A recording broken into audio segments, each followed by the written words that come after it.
Hey everyone, welcome back to our English Learning Podcast. I'm Tom, and I'm really excited for today's episode. And I'm Jenna.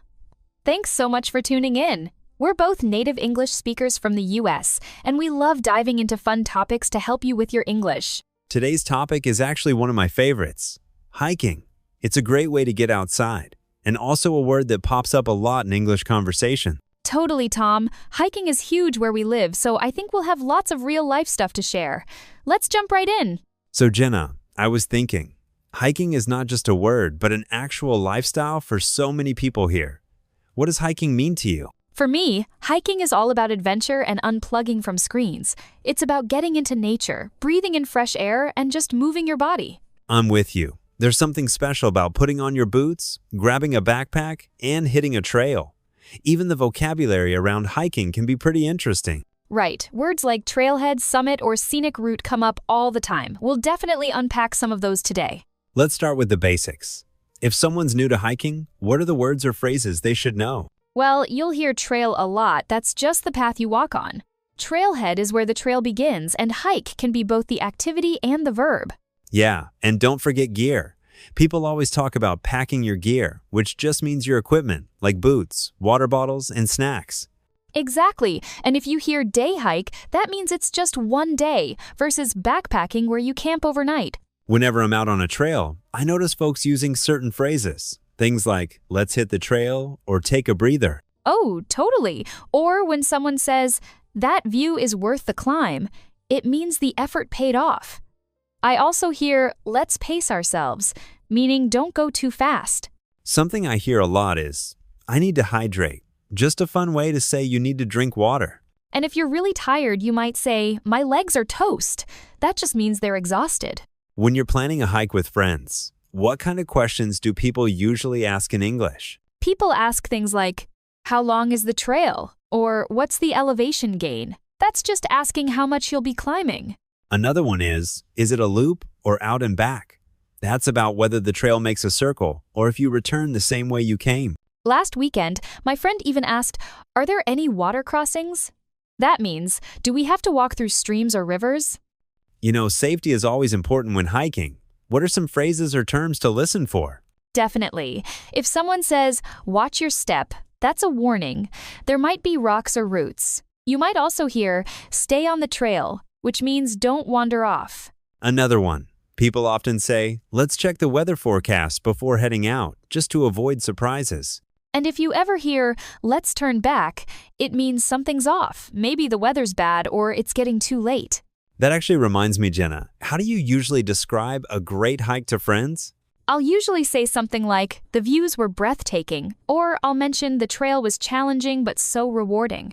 Sometimes I'll add, we spotted so much wildlife, or the weather was perfect for hiking. Those little details make the story come alive. Agreed, and I love saying we made it to the summit. That always sounds a bit victorious. Funny you mentioned the summit. Describing the scenery is such a big part of hiking stories. What kind of words or phrases do you use? I usually say things like lush forest, sparkling lake, or rocky ridge. Those details really paint a picture, even for someone who wasn't there. And when the sun breaks through the trees, I can't help but say, it felt magical. That kind of language makes your story way more vivid. Exactly, and throwing in phrases like crisp mountain air or peaceful silence helps listeners imagine the experience. I've had my fair share of hiking fails, like getting totally lost. How do you talk about mistakes or problems in English? Honestly, I laugh and say, we took a wrong turn, or we missed the trail marker. It's pretty common to admit those little mistakes. I once told a friend we underestimated the hike, which just means we thought it'd be easier than it was. And sometimes I'll say, we ran out of snacks way too early. Turns out, food is motivation to keep going. Let's switch it up. How would you casually invite someone to go hiking, Jenna? I'd probably say, hey, do you want to hit the trails this weekend? Or even just up for a hike on Saturday? Sometimes I'll text, let's get outside.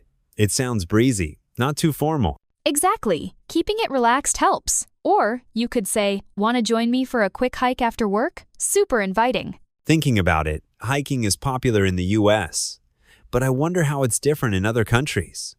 Have you ever noticed any cultural twists? Actually, yes. In some places, hiking is more of a family picnic event, while here, it's often about reaching a peak or racking up miles. That's true. And in some countries, people even hike in groups and bring instruments or cook food on the trail, a totally different vibe. It makes me want to try hiking somewhere new, just to experience that kind of community feeling. As we start to wrap up, I have to say, learning English through hobbies like hiking makes everything more memorable. Absolutely, and you pick up real language people actually use. Plus, you end up with cool stories to share, both in English and in your own language. So whether you're a beginner or a seasoned hiker, just talking about your adventures helps your English grow. And it's a great excuse to get outside. I always come back with at least one new word or phrase. Thanks so much for joining us on today's podcast. We hope you found these tips helpful for both your next adventure and your English learning. If you enjoyed listening, don't forget to subscribe to our channel so you never miss an episode. We'd love to have you join us again next time. And if you have your own hiking stories or English questions, send them our way. We love hearing from you. Thanks again for listening, everyone. Until next time, keep exploring, keep learning, and happy hiking.